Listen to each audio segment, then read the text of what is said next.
सहयोग कैले पानी के साथ साथ साइकिल बांटावैले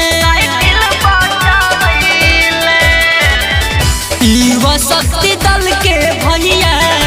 सहयोग कैले पानी के साथ साथ साइकिल बांटावैले गावे गावे नाली रोड चकोरट बनवले आफ्ताब भैया जी कि सबसे जुड़ के काम कैले आफ्ताब भैया जी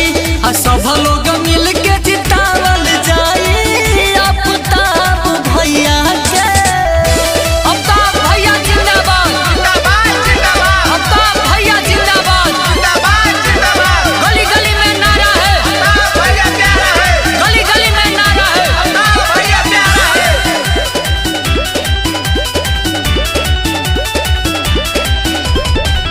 37 बेदर्दी मुकेश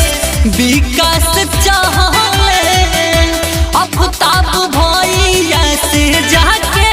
है कहले 37 बेदर्दी मुकेश विकास चाहले आफ्ताब भैया से जाके है कहले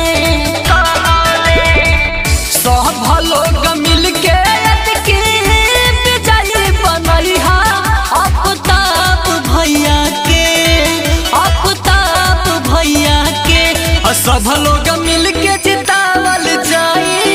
आफ्ताब भैया के सब लोग मिल के जिता